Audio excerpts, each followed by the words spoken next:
महिला होने का कि हम 1 घंटे 62 वर्षीय कोष का स्वाध्याय कर सकते हैं। हमें कोई दुकान थोड़ी जाना, व्यापार रोटी बनाना खाना है, थोड़ा जल्दी कर लेंगे, थोड़ा 2 आइटम कम बनाएंगे, कम से कम स्वाध्याय करेंगे और गर्व से कहना मैंने जैन नारी होने का एक सौभाग्य पाया है। नारी बनने का सौभाग्य। सारी दुनिया ने नारी पर्याय की निंदा की है, तुम कुछ ऐसा करके दिखाओ कि सारी दुनिया कहे कि नारी बनने में भी फायदा है। क्या फायदा है? क्या फायदा है? कम से कम 62 वर्षीय कोर्स कर रहे हैं, ये फायदा है। हम स्वाध्याय कर रहे हैं, ये फायदा है। हमें रात में नहीं खाना पड़ता, ये फायदा है। कितने फायदा हैं गिनाओ आपको अपनी नारी पर्याय जैन नारी बनने के फायदे गिनाओ आप कितने। आपको अपने आप अपनी जिंदगी का मूल्य पता चल जाएगा। भली मेरी नारी पर्याय है, मैं इसी को श्रृंगार करती हूँ, इसी को अनमोल बनाती हूँ, इसी के सामने पुरुष से कहूँगी, पुरुष के सामने बोल के खड़े हो तब बोलना क्या तुम्हें ये सौभाग्य प्राप्त है? दिन भर कोलू के बैल से जैसे पिलते रहते हो। कोलू के बैल की उपमा सुनो रे भैया, सुनो, आज तुम्हारी घिरी आई है।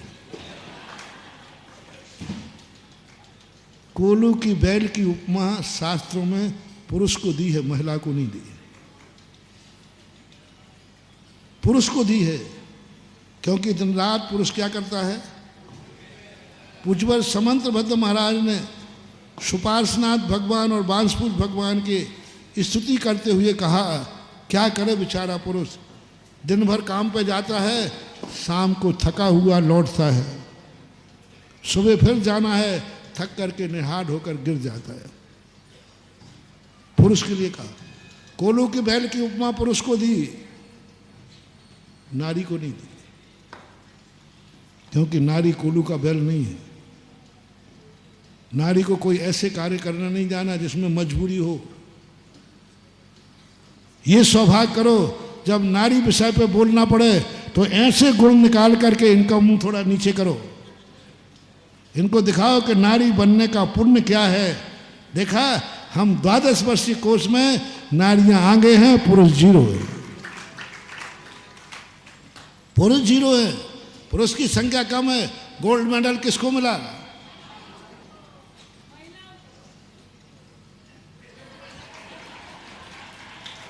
लेडीज फर्स्ट है, अपने हाथ में है। हमारी निकृष्ट पर्याय भली हो, लेकिन हम चाहें तो उसको उत्कृष्ट बना सकते। क्या कर रहे हो? क्या कर रही हो? जब 2 में से एक काम में से इस कार्य से काम होता है, तुरंत तुलना करना।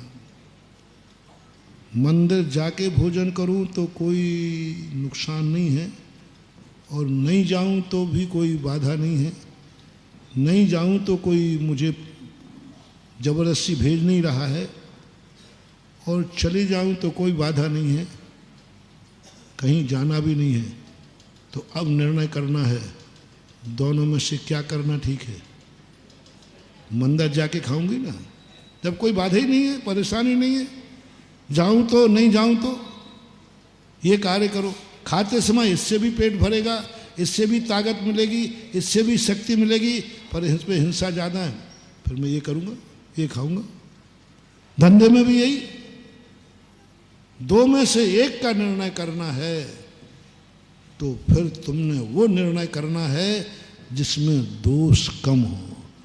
और ज़्यादा वाला निर्णय कर लिया तो आपको वो योग्यता आपकी खत्म हो जाएगी, योग्यता को नष्ट कर देगी।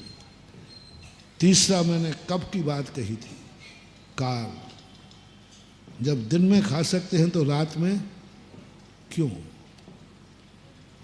जो कार्य हम मंदिर के बाहर कर सकते हैं वो मंदिर में क्यों?